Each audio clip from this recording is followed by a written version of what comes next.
তোমাদের সামনে প্রিপোজিশনের বেসিক প্রিপোজিশনের ওপর বেশ কিছু ভিডিও প্রেজেন্ট করেছিলাম।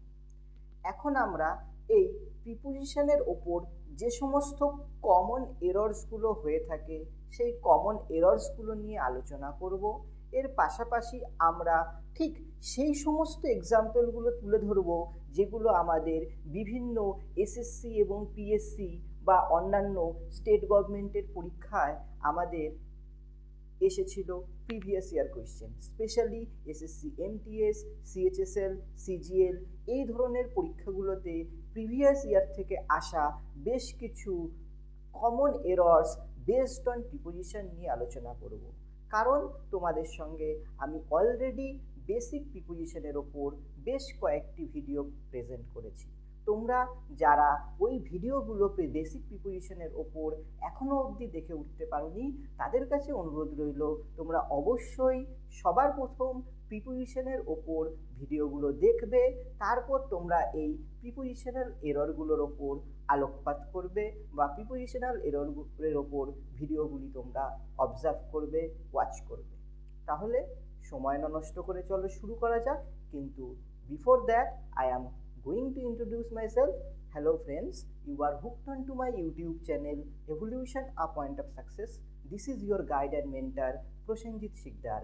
So today's subject is English and today's topic is common errors based on preposition. তাহলে চলো let's start. চলো নাম্বার 1 যে সেন্টেন্সটা আছে আমরা দেখে নিই। দেখো, Abhijit took leave of 5 days the no error. তাহলে দেখো এ পার্টে কি রয়েছে, আমাদের এ পার্টে রয়েছে Abhijit took leave of 5 days, next D পার্টে রয়েছে নো এরর।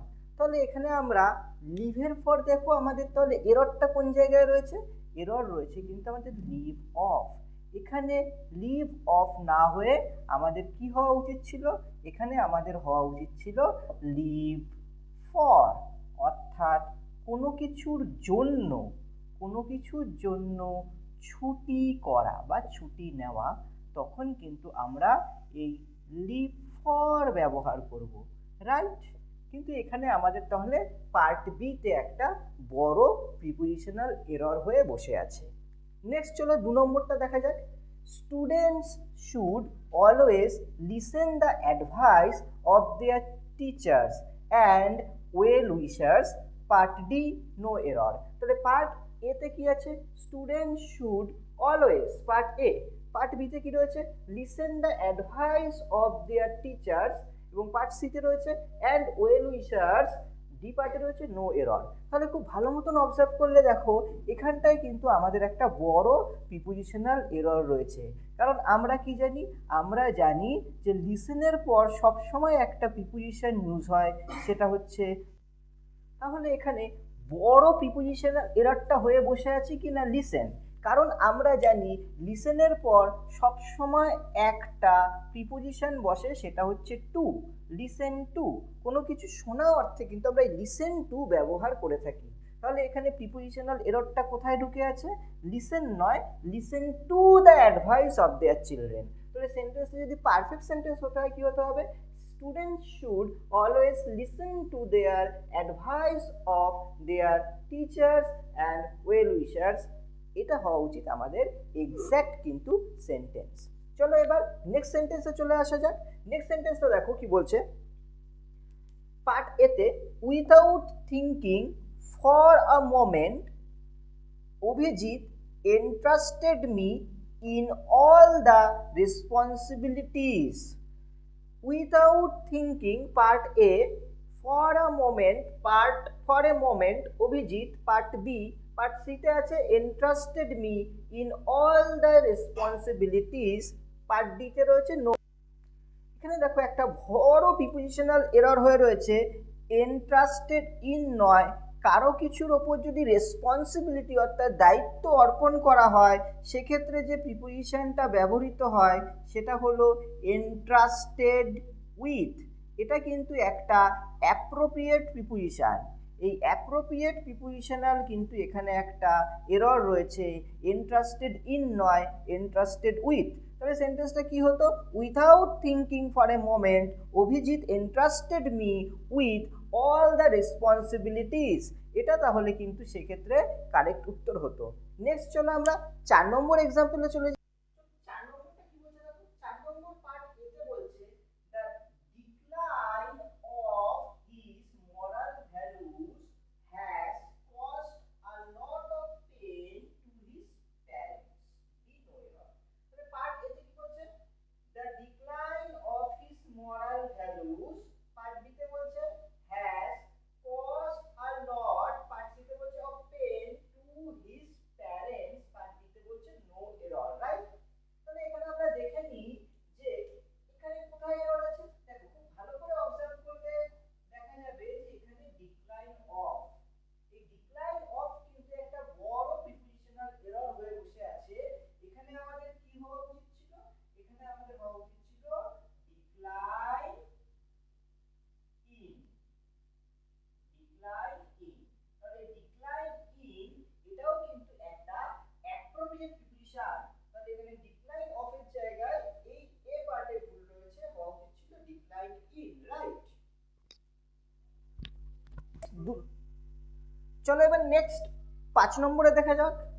5 নম্বর কি বলছে, Akash will not listen what Abhijit says. Akash will not, part A listen, part B what Abhijit says. তাহলে একটু আগেই আমরা হয়তো আজকেই এই নিয়ে আলোচনা করেছিলাম, তোমরা নিজেরাই বলতে পারবে যে এই লিসেন, লিসেনের পর অলওয়েজ একটা প্রিপোজিশন ব্যবহার করব, সেটা মনে রাখবে, সেটা হচ্ছে লিসেন টু। তাহলে এখানে কিন্তু একটা বড় প্রিপোজিশনাল এরর রয়েছে। তাহলে এখানে হওয়া উচিত ছিল Akash will not listen to what Abhijit says. চলো এবার 6 নম্বরে চলে আসা যাক। 6 নম্বর কি বলছে দেখো, nobody denies, part A, part এতে বলছে নোবডি ডিনাইজ, পার্ট বি তে বলছে that my ideas, part C তে বলছে are different than yours. Nobody denies that my ideas are different than yours. তাহলে এখানে ডিফারেন্টের পর একটা বড় প্রিপোজিশনাল এরর রয়েছে, সেটা হচ্ছে দ্যান।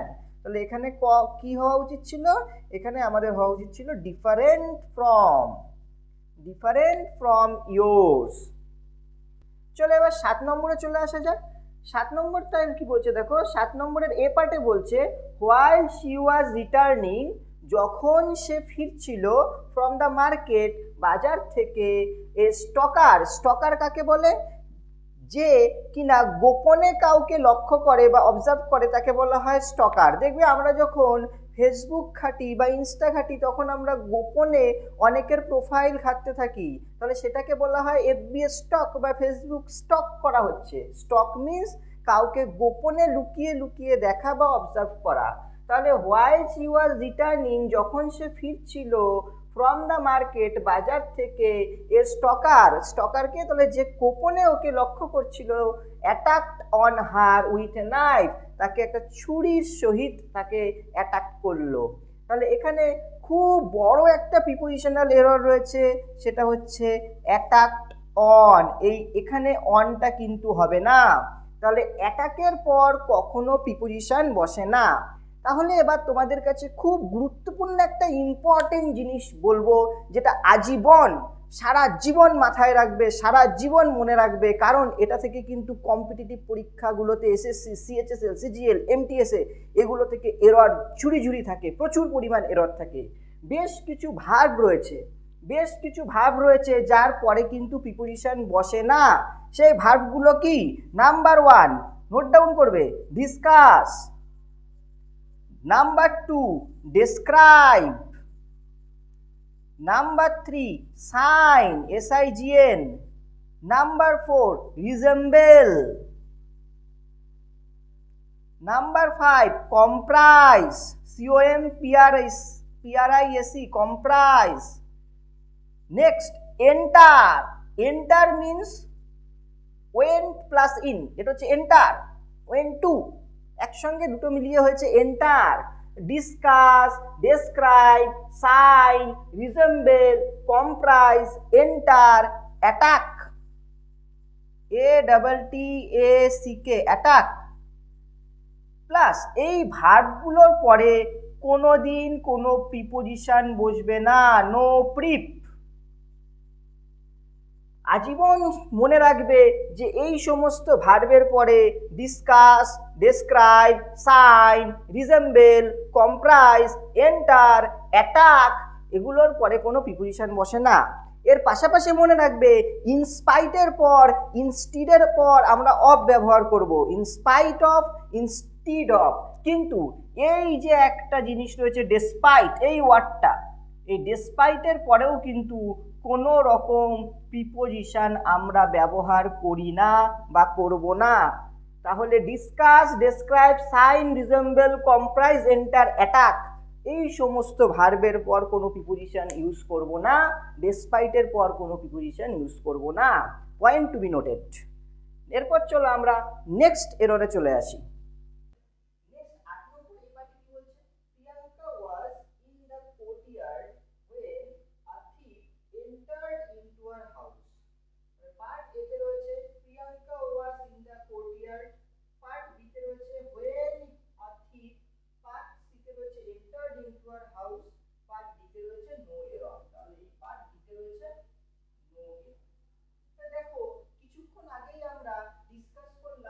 বেশ কিছু ভার্ব রয়েছে যে ভার্বগুলোর পর কিন্তু আমাদের কোনো প্রিপোজিশন ব্যবহৃত হয় না, এবং তার মধ্যে আমরা সেই লিস্টে এন্টার কিন্তু একটা ছিল, তাহলে এখানে এন্টার্ড ইনটু, তাহলে এন্টার্ডের পর এই ইনটুটা কিন্তু হবে না, কারণ আমরা অলরেডি জেনে গিয়েছি সেই সমস্ত ভার্বগুলো যার পরে কিন্তু কোনো প্রিপ বা প্রিপোজিশন বসে না, তাহলে এখানে এই ইনটুটা বসে গেছে, এখানে আমাদের। নেক্সট 9 নম্বর দেখনি, our teacher emphasized on the use of correct grammar, no error, part D। তাহলে পার্ট এতে কি রয়েছে, our teacher, part B emphasized on, part C the use of correct grammar, part D no error। তাহলে এখানেও আমাদের একটা বড় prepositional error রয়েছে, সেটা হচ্ছে emphasized এর পরেও কিন্তু কোনো প্রিপোজিশন বসে না। তাহলে point to be noted, emphasized এর পরেও কিন্তু কোনো প্রিপ আমরা ইউজ করব না। তাহলে one more word or one more verb to be added, সেটা হচ্ছে এমফাসাইজড।